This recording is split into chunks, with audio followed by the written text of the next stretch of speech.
Hey friends, welcome to Sabbath School Daily, where we have been studying this lesson called 3 Cosmic Messages. And this week we have been studying from lesson number 4, which has the title, Fear God and Give Glory to Him. Now today we're coming close to the end of our week's lesson, right?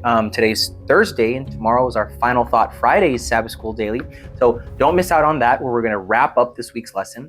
But today has the title, Revelation's Overcomers. Now, what I really found interesting in today's lesson is that it starts off with the text found in Revelation chapter 14, verse 12, that says, "Here are they that keep the commandments of God and the faith of Jesus."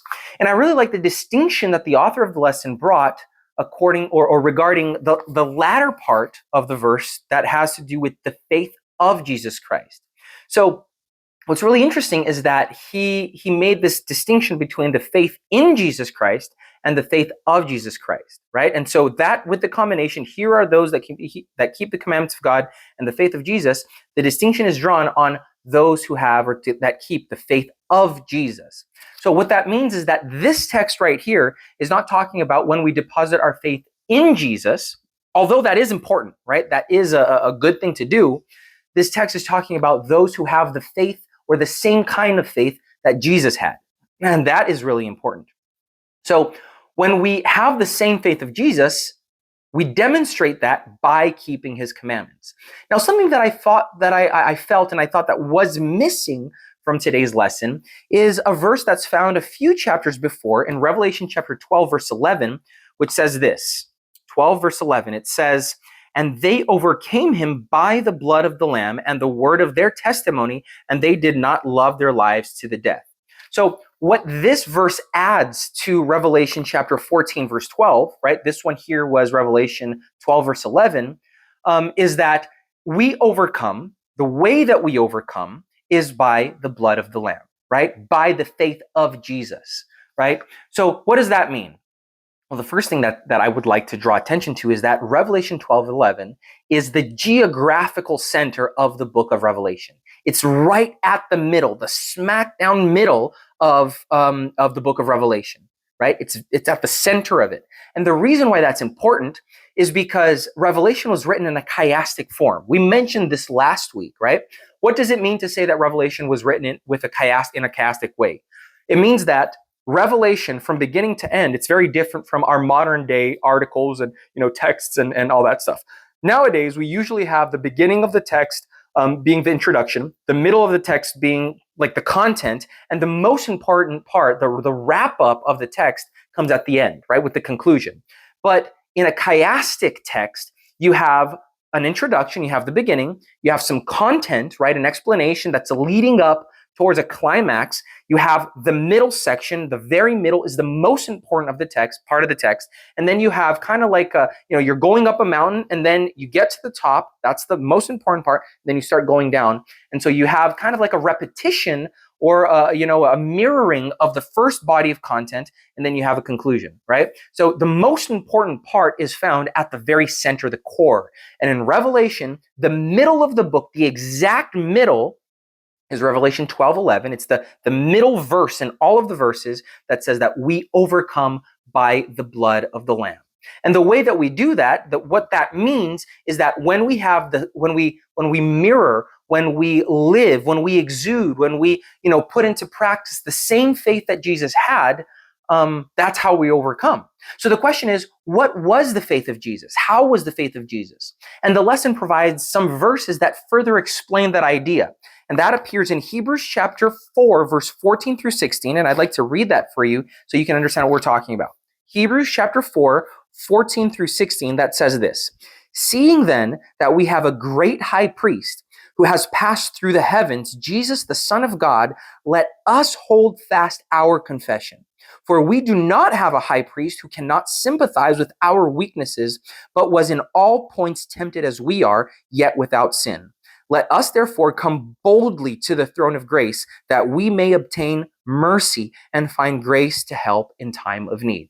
So what this is saying is that since Jesus was tempted in every way as we are tempted, then he is the perfect one to represent us. He knows what we went through, and he still chooses to represent us, right? Let us therefore come boldly. Now, I want you to understand what it means for Jesus to be tempted in all ways, in the same ways that we are tempted.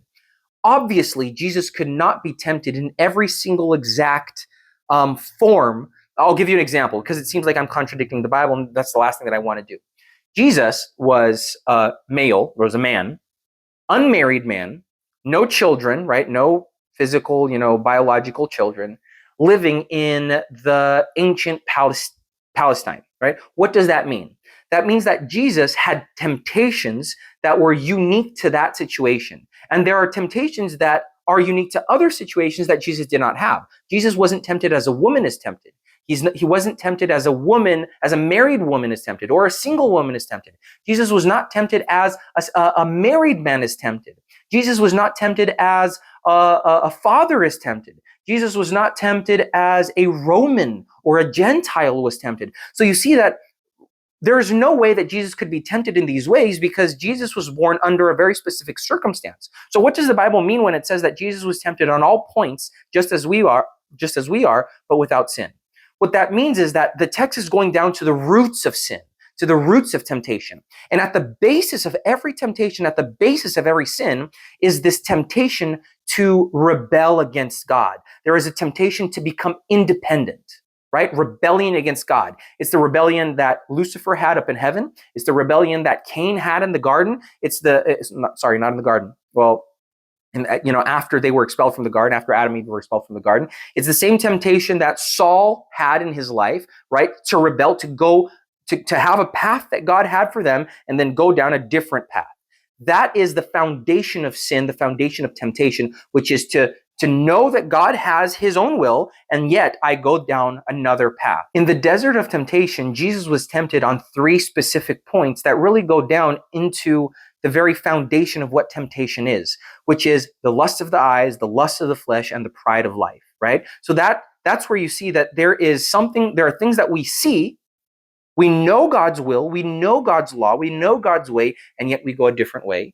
There are things that we lust after in our flesh. We know God's way, we know God's will, and yet we go after different things. And the pride of life, right? Where we know God's way, we know God's desire, God's will for our life, and yet we go after different things. So that's what the text is talking about when it talks about Jesus being tempted in all points, just as we are tempted, at the very foundation, the roots of sin, right?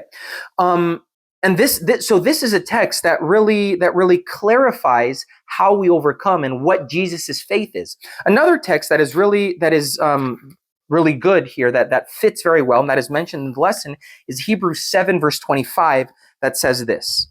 It says, "Therefore, he is also able to save to the uttermost those who come to God through him, since he always lives to make intercession for them."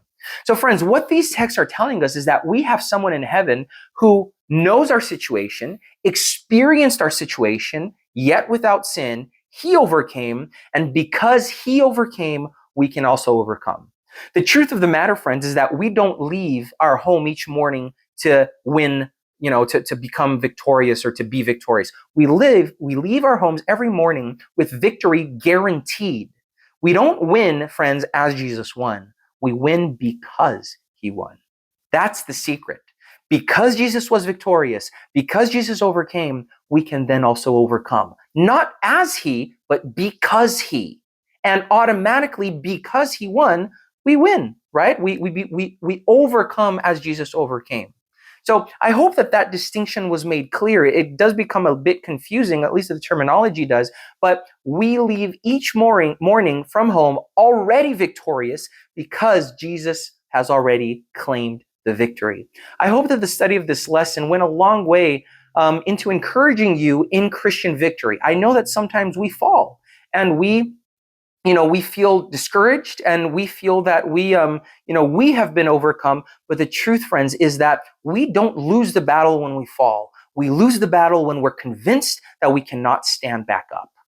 When the enemy convinces us that we can't stand back up, that's when he wins. So I hope that today's lesson, it encouraged you into understanding that you can overcome, you can be victorious because Christ has already claimed victory. Victory is already ours and is already guaranteed in Him. So may God bless you in that. May you share that with your family, with your friends, and allow this little study to become a part of their day as well as you share it, So I'd like to invite you to study your lesson. First of all, look up the Bible verses, fill out the texts. That'll help confirm the knowledge in your mind. And also please like, share, and subscribe to these videos. And I hope to see you again here tomorrow for another study of Sabbath School Daily.